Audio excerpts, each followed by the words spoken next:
Everyone. I chose to do live binders with my gaming and education, and I want to share with you a little bit about how I organized it and why. Couple things that were my objective for Team Library in Woodbridge High School. Our theme next year is going to be Game On, and I wanted to collect rationales for why gaming. I wanted to look at people who have done it, who are ahead of me, the pitfalls, the obstacles, and the glories. I wanted to learn from them. I wanted to find resources that gave specific ideas for both online and offline gaming. And I wanted to find resources that would review games and find easy ways to search for games based on age or content. And I wanted to do all of that using lots of different formats. So I organized the LiveBinder by format, except for when you look over here where it says finding games. That's really not in a format. But I wanted that to be a very obvious button I could push to get great resources for finding games. So let's start here at the beginning, podcast and video recordings. Right underneath it in black, we have the intro to gaming and education. Now this one is not real exciting when you click on it because it starts with an iTunes message, I believe, if it's going to show it to me. Yep. It's not a direct link, but if we click on this link, it takes us right to that podcast. Over here, we have the elements of a great educational game. This is a podcast by Matthew Farber. Over here, I have ALA Games and Gaming Roundtable. They have a roundtable where they discuss everything from International Game Day to gaming at conferences and things like that. So that's really good. Articles. School Library Journal had a couple articles that were great. This is one about gaming in the library with teenagers, and I found this one kind of interesting, looking at video gaming's learning, looking at books and video games. One of the things that stood out to me was the active and passive learning. I kind of disagree that books are passive learning because I think your brain is actively involved. But anyways, I still think it's kind of interesting because it talks about a lot of positive traits of video gaming in the library. All right, so game-based learning resources, board games and teens. That's one I picked because I'm focused on high school kids.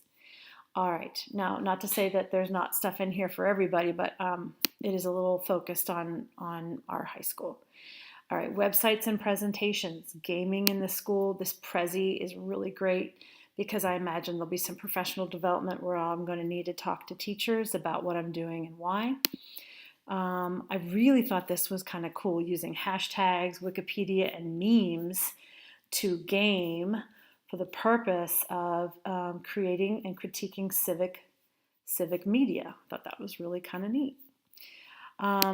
There's 3 right here that are all from the same website, and of course I'm kind of counting them as one out of the 20 that were required, but I really wanted to separate them out because I thought they were helpful that way, because we would need talking points, model programs, collection development.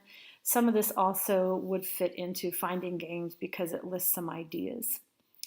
There's rationale, literacy and gaming connection. I really like this idea of connecting literacy and gaming. And then, of course, we have reviews and recommendations.